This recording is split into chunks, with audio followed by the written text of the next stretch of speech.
Hello everyone. In this video we're going to be taking a look at an article from CNBC.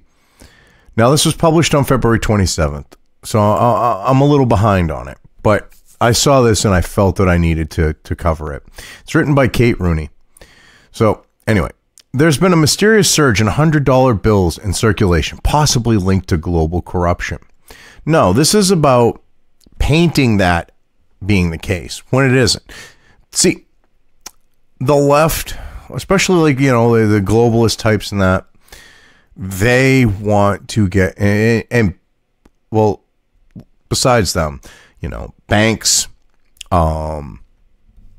credit card companies, basically anyone to do with finance wants to get rid of cash because they all want to get in on getting their cut of it.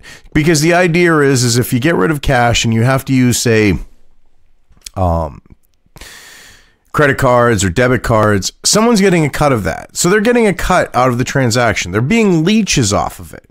And the only way to try to move people away from that is to portray this idea of cash being used as a way for criminals to operate. Well, that's, $100 bills. This increase in $100 bills has got to be criminals. No. It's more likely average people, number one. Number two, when you have... Oh, God. He was with the Federal Reserve. Was it the chairman? I'm trying to remember who it was. About a year or so ago. Came out and said that they wanted to get rid of the $100 bill and then get rid of the 50. All right. The reason for this is to go after the average person.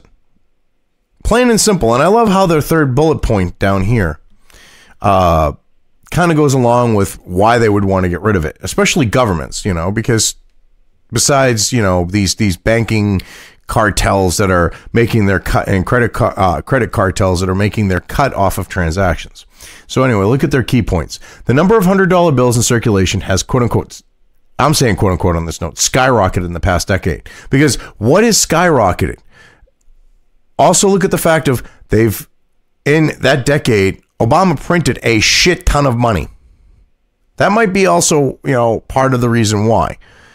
Because he did, the Federal Reserve did quantitative easing, which is printing a shit ton of money to try to stimulate the economy.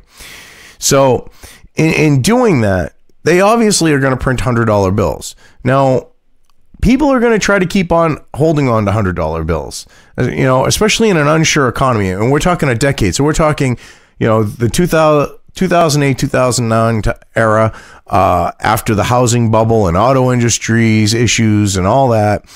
And people were going to hoard some money. They're going to stash it away for a rainy day. And I'm not saying hoard, like say a hoarder. But they're going to set it aside just in case. I mean, they should be setting aside things like silver and gold, but people will set aside money. And the easiest way to set aside money for a rainy day, if you're talking with cash, and you're stashing it at, say, your home, is to go with $100 bills. Why would you do that? Because let's see, you got one $100 bill to 520s. 520s take up more space than that one $100 bill. It's common sense. And this idea that $100 bills in circulation and cash is evil, and I use cash and I try to use it with big ticket items. And if I'm going to, or more expensive items, we'll say, because I wouldn't say big ticket like a car or a house necessarily pay cash. But those bigger items, that you don't buy every day, I try to pay for them in cash. And when I save up my money, what I'll do is if I get my hands on a $100 bill, in my day to day, is I'll trade that out for what I've set aside, and I work up. And yeah, so I'll set $100 bills aside until I have the money to go buy what I want. And if you're buying a $500, $600, $800 TV, do you really want to walk into the store with $800 in 20s? I sure as shit don't. But, hey, they would expect people to do that. Oh, wait, no, they want people to use credit cards and, debit cards and things like that so they can get their cuts. It could be a troubling indicator for global corruption as high denomination bills remain the go-to for criminals, given the anonymity and lack of transaction record. See, they want to say this on the note of criminals, but this isn't about the criminals in cash. See, they don't like the idea that the average person, because not only do these credit card companies, want to be involved in these, or payment processors like PayPal or Google Pay or Apple Pay or Samsung Pay, not only do they want to be involved in this transaction so they can get a cut, they want to track every little thing that you do. They want to be able to sell that information to people, to companies. And when you're using cash, they can't do that. Hence the comment, about it, anonymity given by it, and the lack of the transaction record. See, they want that transaction record. They want to be able to know every little purchase you make.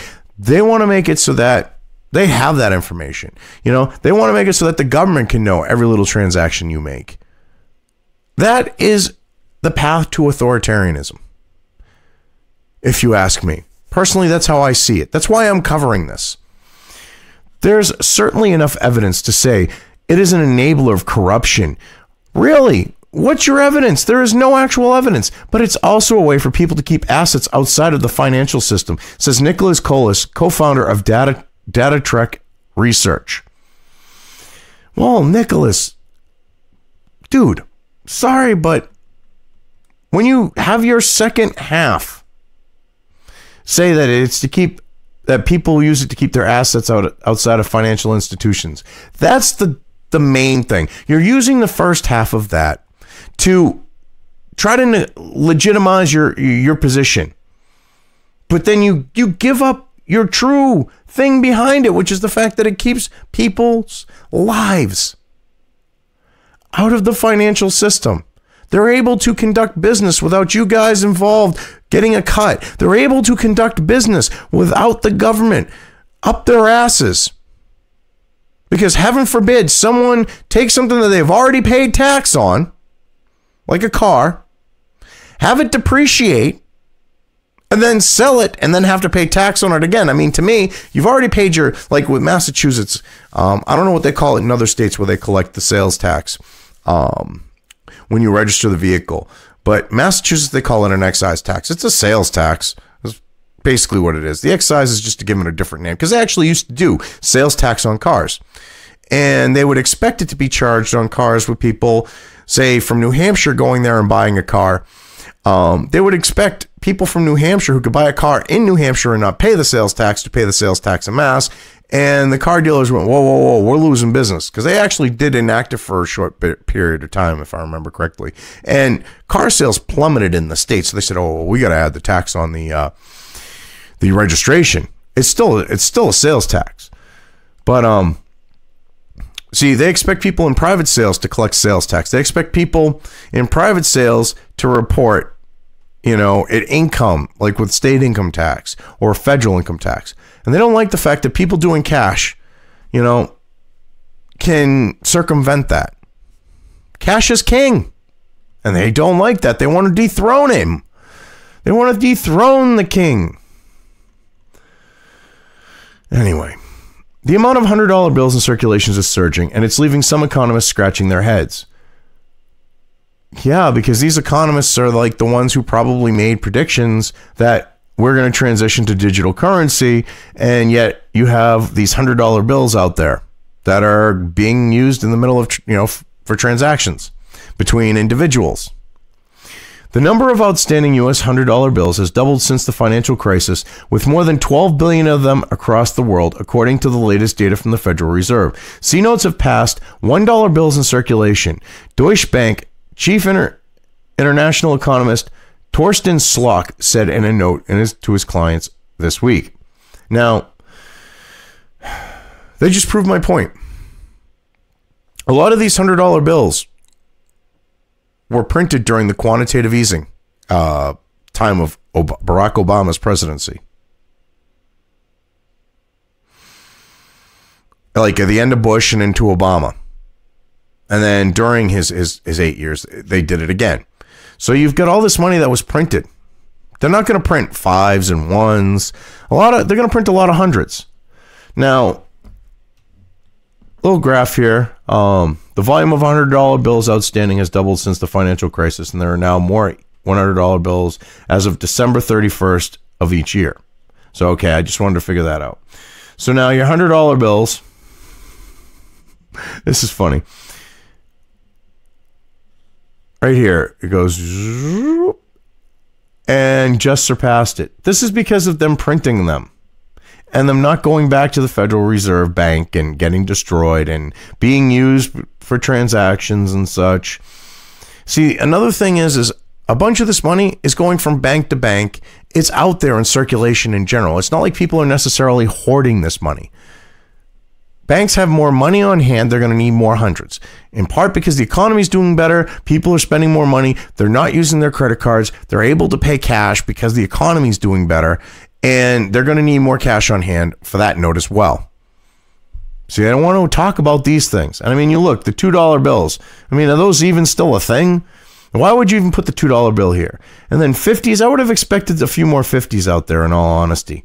I would have expected the 10s to be a bit better, of 5s a bit better. I mean, I wouldn't expect the 10s to exceed 5s, we'll say, but I would have expected the 5s to have more to them. Because 5s are pretty common out there. I mean, $20 bill is really common. I expected that. This $1 bill. Yeah, I mean, it's funny that we've exceeded that point. And they're trying to, criminals.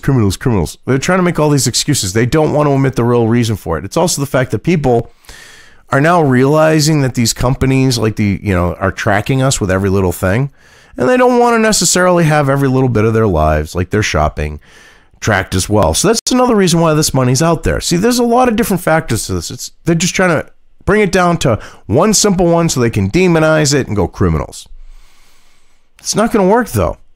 Generally, economists believe the surge is related to people around the world wanting to hoard cash, a similar force that has driven the interest in cryptocurrencies. That's part of it, but that's not the driving force. I'm sure there are people out there that are stacking $100 bills when they get them away. I know someone who does that. You know, if you have a $100 bill and you're like, yeah, I got 100. And you know that the idea they don't collect them like a collector, be collecting because they're not worth anything more than $100, but they kind of are a collector on that note. I know people that are like that. I've got a friend that's like that. If I come across a $100 bill and I'm not saving up for something, I'll be like, hey man, I got a $100 bill. You want to give me 520 for it? They're like, yeah. They've earned the money. They've paid the tax on it. This just makes it easier for them to store their cash. And that's one thing that they don't like is that people are doing this.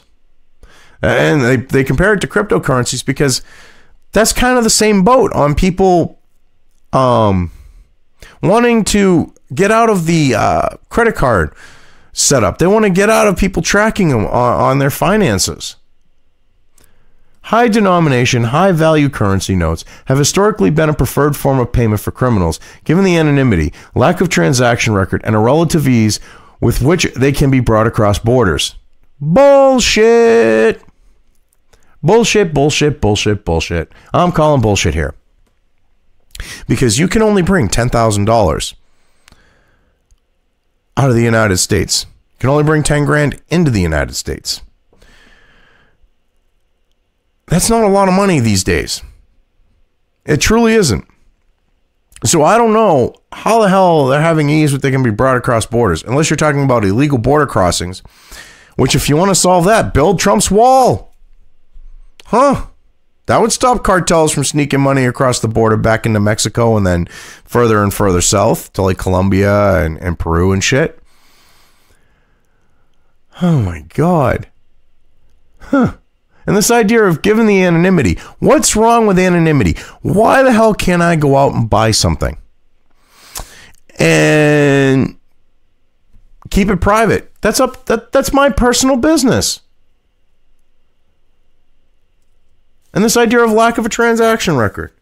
Why do I want you to know every little thing that I buy? I don't. So you just try to chalk it up to criminals. And I think people will be like, okay, and just go along with it. Nicholas Colas, co-founder of Data Trek Research, has been down the rabbit hole of a topic for more than a decade. He said the growth in $100 bills in circulation is a signal the world is relying on them as a store of value and is still using them for international crime. Excuse me. No, that last part is an assumption. The US dollar is the global currency. Doesn't matter where you are. You can take American money. You can take US dollars and you can buy pretty much whatever the hell you want. And it's not going to be an issue. Yet, negating that factor by, or at least trying to, by saying this, it's got to be criminals. No, everyone uses the dollar bill. Every country will accept it for the most part. And the store of value. This idea of store of value, okay? It's a fiat currency. There's nothing to back it. So if the dollar crashes tomorrow, it's there. You got a bunch of toilet paper. So to say that doesn't really help your case. It's not a strong backer for what you're saying. And then you just throw in the end, still using it for international crime. It's used for international legal exchange. And in most cases, this crime thing is just you guys trying to put more of a spin on it because, cash bad. It has nothing to do with the U.S. economy and nothing to do with interest rates, said Colas. There's certainly enough evidence to say it's an enabler of corruption, but it's also a way for people to keep assets outside the financial system, albeit in a kind of bulky way. So, it's an enabler of corruption. How the hell is cash an enabler of corruption? You're going to have corruption regardless of cash. Some way, somehow, in some means, you are going to have people, when it comes to doing corrupt things, they're going to find a way to transfer wealth, one way or another, regardless of cash. You think outlawing cash is going to stop that? It isn't. Graft is graft is graft. Corruption is going to happen. And they don't like this fact if it keeps people's assets outside of the financial system. That's the big concern. It's not the criminality aspect. It's that one. The number of $100 bills abroad began surging after the Gulf War and U.S. invasion of Afghanistan, according to Colas. Part of stabilizing the region meant replacing local currencies with something, and that something was the U.S. dollar. Yeah, see, that's another thing.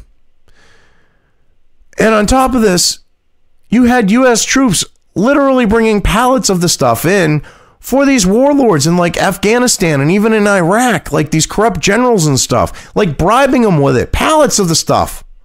That, of course, when you have that adds to it. And you're using corrupt people like that getting paid off by the federal government, we'll say. But you say, criminal activity. Well, then maybe the federal government shouldn't be handing pallets of money to freaking Afghani warlords. Maybe that would solve a bit of the problem.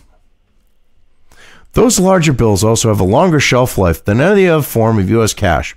Still, Deutsche Bank's Slock said multiple factors could explain the increase in C-notes. Now, I mean, look at the lifespan here. For a dollar bill, wow, that was like Peter Brady. When it's time to change. Holy crap, that was bad. Anyway, so you have, for the average dollar bill, 5.8 years, which I would think the dollar bill would have even less of a shelf life than the 5. But no, a 5 has 5.5 years. A 10 I would have expected to have more shelf life than both of them.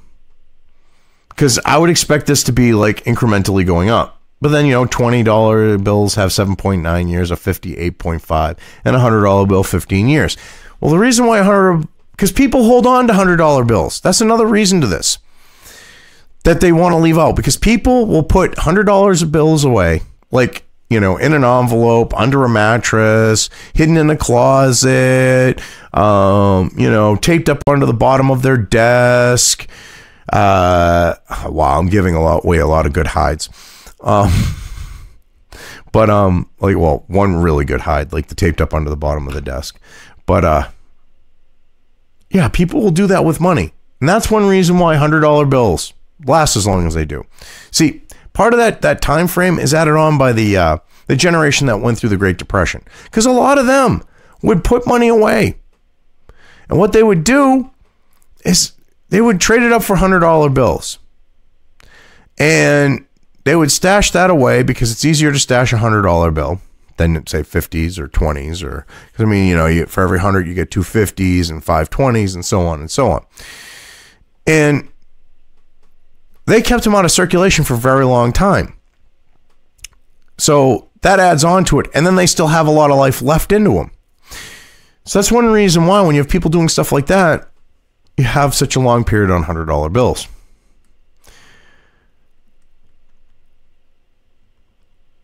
It could be driven by a global fear of negative interest rates in Europe and Japan, or it could be a saving vehicle for U.S. households worried about another financial crisis, or it could be driven by more demand from the global underground economy, Slock said.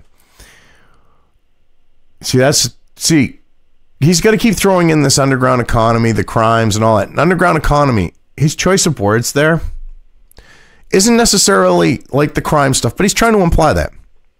The underground economy is more so, almost exclusively, because I wouldn't exactly call the drug trade an underground economy or like smuggling, the underground economy. But the underground economy is like average people exchanging goods, you know, and services for money. And it might not get reported to Uncle Sam. It's not going to get reported to the bank. This money is going to be, you know, these people are going to do these things, like whether it's a service or offering a good or a service, they're going to get paid for it, and they're going to pocket that money, and they're probably going to keep it aside, you know, especially these days, because if you put an extra $10 in your account these days with how anal the IRS has been, you know, you could get an audit because, oh, where did you get that $10? We know that you did something shady to get that $10, and we want our tax on that $10. I mean, so people are going to keep it in their pockets. So 80% overseas, which again, that goes back to when you're giving pallets to drug warlords and shit like that, bribing them. A lot of that money is going to be overseas, of course. A 2018 research paper from the Federal Reserve Bank of Chicago estimates that 60% of all U.S. bills and almost 80% of all $100 bills are now overseas. That's up from 15 to 30% around 1980, according to research from the Federal Reserve Board economist Ruth Judson. She found that economic and political instability contribute to this demand. Well, all right. See, this goes back to this idea that I was talking about, that the U.S. dollar has become a global, is a global currency. So that's another reason why. Why would you want to deal with your local currency that doesn't have the stability that a dollar has, when you can use a dollar and know that people are going to be like, ooh, that's actually worth something? You know, in Venezuela, are you going to take the local currency, which is, worth less than a roll of toilet paper for something, or are you going to take dollars for it? If you said the other, you're an idiot, because dollars, you at least know that you can exchange those.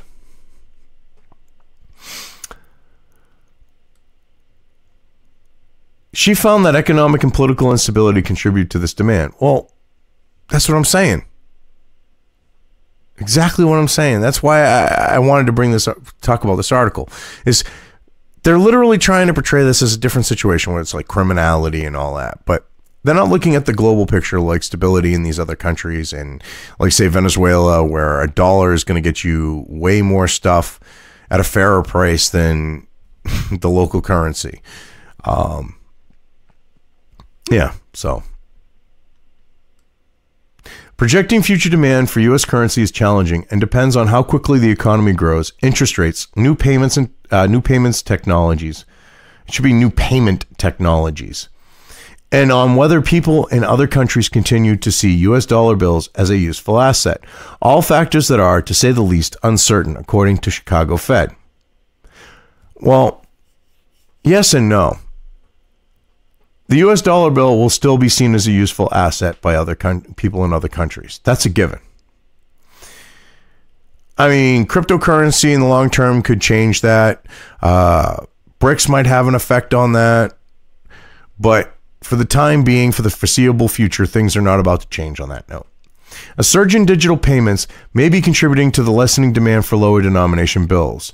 Rising smartphone use, a shift towards online shopping, and improvements in network bandwidths push global digital commerce volume above the $3 trillion mark in 2017, according to a recent McKinsey report. That is on track to more than double by 2022, according to McKinsey. See, that's another factor as well, the digital payment situation. I mean, Google Pay, Samsung Pay, Apple Pay, your good old Visa, you know, the dinosaurs of this, which would be Visa and MasterCard, you know. Yeah. There has been pressure to get rid of high denomination notes to curb international crime. Lawrence Summers, former Treasury Secretary and Director of the National Economic Council in the White House, has argued for abolishing $100 bills. Yeah, this asshole was one of them. Summers wrote an op-ed in the Washington Post in 2016 titled, "It's Time to Kill the $100 Bill." I actually think I did a video on this, if memory serves. I do believe I actually covered this. I'm almost positive I did now that I think about it. Yeah, this guy's a fucking mental case. This is about forcing people to do any substantial transactions digitally. All right, using credit cards and stuff, and to try to make it harder for them to, you know, or de-incentivize them doing it otherwise. Because 520s to $100 bill. If I go and buy a $2,000 car cash, see, they're going to want to know about that. They're going to want to track that. They're going to want to get their tax cut off of it. There's a digital paper trail and they know exactly what you spent if they're able to stop the $100 bills. Because, I mean, you're looking at 20 $100 bills to buy that. You're looking at 5 times the amount of bills when it comes to 20s, which makes things a little bulky. And yeah, that's the intent.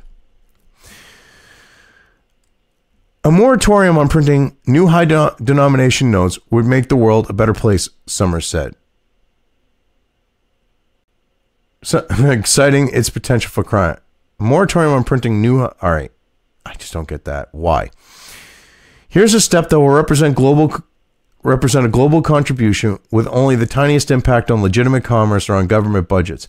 It may not be a free lunch, but it is a very cheap lunch. No. That's bullshit, dude. I'm sorry, but it's not going to have the tiniest of impact on legitimate commerce, because see, he's leaving out the fact that average people, cash is king.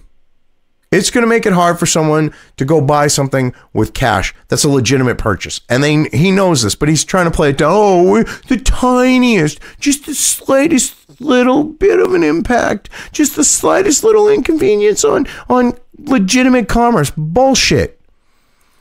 There's a lot of legitimate commerce out there that involves large sums of cash, actual cash. He referenced a Harvard research paper written by former Stanford Chartered Bank chief executive Peter Sands, who argued to eliminate high denomination, high value currency notes. Yes. Now, why would someone who is the Standard Chartered Bank chief executive Peter Sands, why would he be against this? Because it puts things in the bank's favor, because it means that you're now doing digital transactions, which means they now, if you're using a Visa check card, or, a Visa or MasterCard or whatever else, or if it's a credit card and they have a stake in the whole credit card thing, what it does is it means that they're getting a cut. That's what they want. That's the bottom line for them. Okay. They want to get it forced themselves into, they want to inject themselves into legal transactions by claiming that this is about getting rid of illegal transactions. That's not true. By eliminating high denomination, high value notes, we would make life harder for those pursuing tax evasion, financial crime, terrorist finance, and corruption, Stans wrote. See, this is what's funny. Tax evasion and financial crime.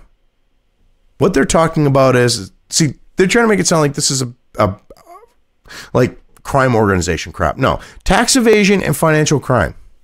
That's the average person. That is the average person because, see, you do a transaction for cash, like sell a car or something like that, that's tax evasion. Because you're not paying tax. Odds are you're not going to pay tax on that couple grand that you just got for your car. I mean, mind you, you've already paid taxes on it when you bought it and you registered it. But that's not good enough. Because somehow that's a profit. I mean, you took thousands of dollars in depreciation on the car. You sell it. And you're supposed to pay taxes on it. You know, income. The person who bought it, sales tax, financial crimes. The idea of that is like you have someone come and do a job for you. You know, one-time thing. You have someone who helps you out. You throw them cash. Because you are doing that. That's considered in part a financial crime besides tax evasion. This is what they're talking about. And this idea of terrorist finance and corruption. Terrorist financing. It's not happening domestically in the United States. But this is more focused on the people within this country. They're trying to use this outside, foreign thing as part of their scaremongering, their fear-mongering. The global illicit money flows were staggering. I'm sorry. The global illicit money flows were staggering and fuel crimes from drug trafficking and human smuggling to theft and fraud, Sands said.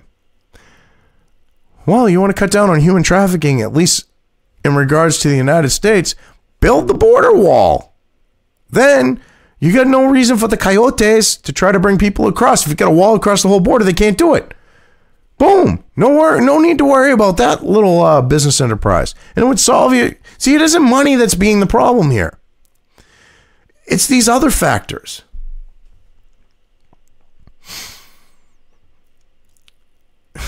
And this idea of theft and fraud. You're still going to have fraud. You're still going to have theft. Regardless of cash. He estimated that depending on the country, tax evasion robs the public sector of anywhere between 6% and 70% of what authorities estimate they should be collecting. Oh no. People keeping their money, taxation is theft. Oh no. People going, you know what? You're taxing my paycheck every fucking week, you assholes. This one thing I want to keep for myself. Oh, no, not that. Jesus. And despite huge investments in transaction surveillance systems and intelligence, less than 1% of illicit financial flows are seized. Yeah, what's messed up is these transaction surveillance systems and intelligence has been mostly targeted at average people, not criminals, which goes to show their intent. Soon after that paper was published in 2016, the European Central Bank announced it would stop producing the 500 euro note, citing concerns it could facilitate illegal activity. Despite similar pressure on the Fed, Colas isn't optimistic it will take the same steps as long as cash distribution is still profitable. I think we should have a $500 bill, in all honesty. I truly do. I've said that for years. We should go back to the $500 and the $1,000 bills. But they don't want that. They're afraid of those bills being out there. This is about the banks getting their cut and Uncle Sam getting his cut. This isn't about terrorism. This isn't about anything like that. This isn't about illegal activity. Nothing like that. This is about the average person maybe slipping a penny, in comparison, a penny here and there past them, tax-wise, in the grand scheme of things. Or a few bucks here and there, we'll say. The Federal Reserve and Treasury make $99 for every $100 bill they print and sell offshore, Colas said. There's a natural desire to keep printing these things. The U.S. government makes a lot of money selling them. Yeah. So the Federal Reserve and Treasury make. No. I don't know how the Treasury makes any money off of it because they're not there to make money. The Federal Reserve is a for-profit private bank. I could see them making money off of it. And there's a natural desire to print these things because there's a need for them. See, this is why I'm covering this, because they're literally trying to portray this situation as, oh no, this is about criminals and stopping criminals. This is like that holding up the children and going, what about as a human shield, and going, what about the children? How could you deny this poor child? It's no different. It's all dog and pony show. It's all smoke and mirrors. This is about you and me. This is about the average person. They don't want us to be able to have financial freedom to make legal exchanges without them knowing about it, without them trying to tax the shit out of it, without them trying to get a cut off of it as a middleman. That's what this comes down to ultimately. And with the economy doing well, they don't let that, as well as it has been the last couple of years, thanks to Trump being in office. They don't like the idea that people are relying more on cash than they were. And they want to put a stop to that. Anyway, I've covered this well enough. I'm just going to leave things here. If you liked this video, depending on where you are watching it, please give it an upvote or thumbs up. If you want to know when new content of mine hits the internet, don't forget to subscribe to one or more of my social media or video accounts listed here. Also, with YouTube, don't forget to ring that bell. You can find all of my video content on both BitChute and YouTube. This may not be the case with other places I upload to, but I will try to minimize this happening. You are always welcome to interact with me at any of these sites on the list, so feel free to do so. If you have anything you want me to cover in a video, when it comes to news or current events, send it right along to me. I will try to do my best to cover it. As always, thank you for watching.